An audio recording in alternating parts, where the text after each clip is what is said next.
Okay, this game here was play. We were equally matched.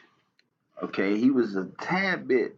He was rated just a little bit higher than me, maybe by 21 points.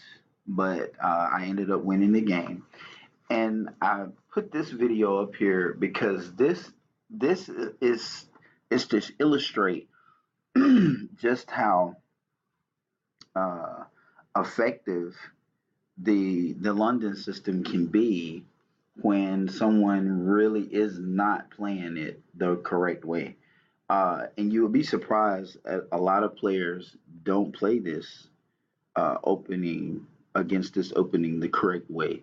The correct way is to attack the center and force me to one not have access to h7, uh, and the second is to, of course, try and trade off the London bishop, which is the black bishop. But let's get into the game. It was a pretty good game. Uh, Black ended up resigning, but let's go. So d4, d5, bishop f4. He plays h6. That's not a bad move. It's more of a prophylaxis move for later on in the game if it can stand. E3, supporting the bishop. Knight f6, bishop d3, bishop g4. He missed a move. I missed a move. That was a blunder because he should have taken my queen.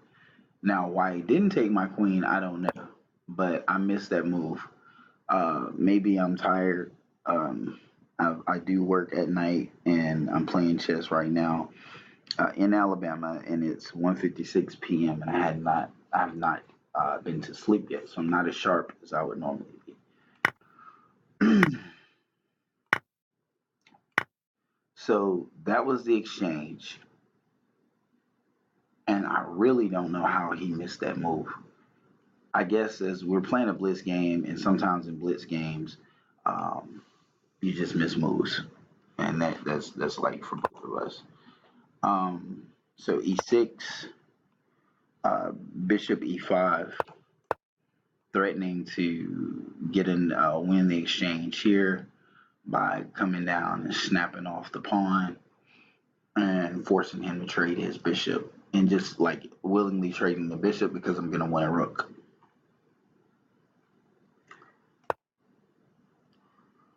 Knight 7, I retreat the bishop back. Knight 6, I retreat the queen back. G6, knight b to d2, and b4, b7. Now let's open up some things. Check. So this with this variation here, I'm being a little more aggressive. Um, I'm wanting to take advantage that he never castled. Um, the fact that the London bishop is controlling this entire file here. The knight is controlling the center. My pawns are controlling the center.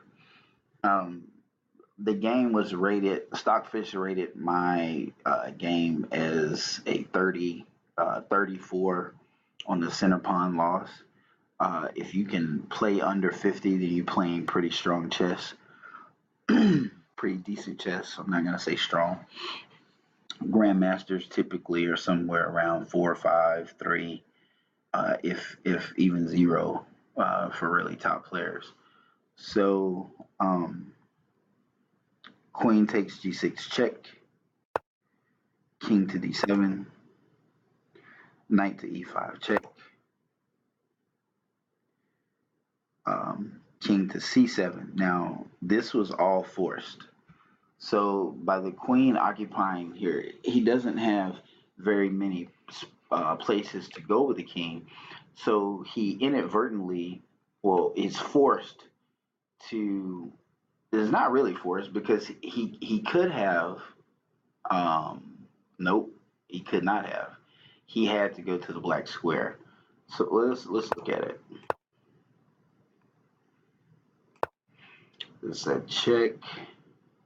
No, he should have went backwards. He should have went to the white square, but he made a mistake. He blundered, and then of course this is the bishop here, and this a discovered attack on the king, which results in a fork between the rook and the queen. And of course, you know which one I'm going to choose. Check. And now we're just castle. Knight. He plays knight e4 because he wants to get the family fork. I picked up on that. So let's go back. When the knight's on the board, you really have to watch because they cover so much space.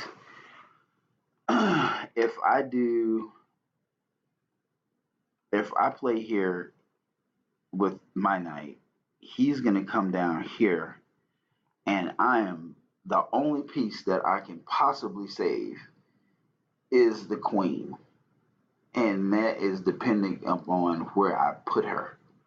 Because if he does things right, I could move her, and I'll move right into a fork and then lose my queen.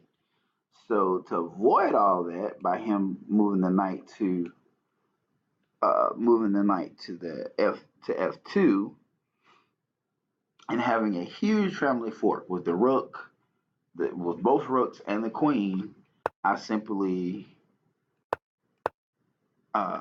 played the move rook d to f1. So to force a trade of sorts, but he didn't. He wanted to further protect, so I moved this rook. I took this rook back out of the game by playing the move f4, and now he brings the bishop to control the e file,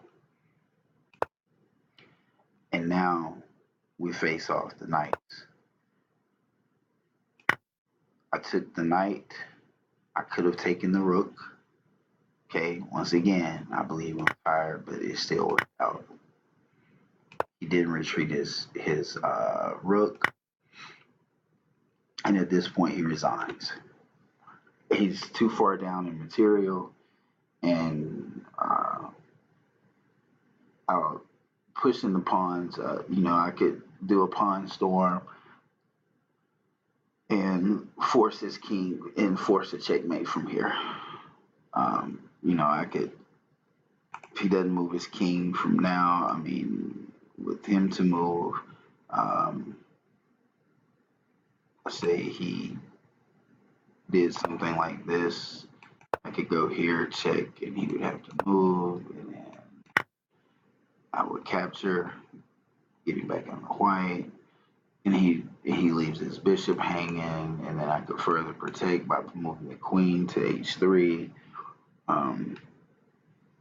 There's just too many opportunities to win from him. So resigning was his best option.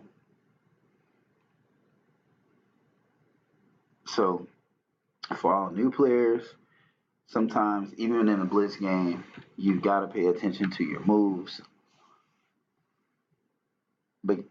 because your opponent makes mistakes. Like I said, I'm not a grandmaster. I'm not an international master. I just like to play chess, and I really, really missed that move where he came straight down on my queen, and I had every intention of blocking it with the pawn and did not do that, and he missed it also. So I'm not going to say I would have lost had I lost my queen, but he may have been in a better position right now than me having the queen. All right, so thanks for watching.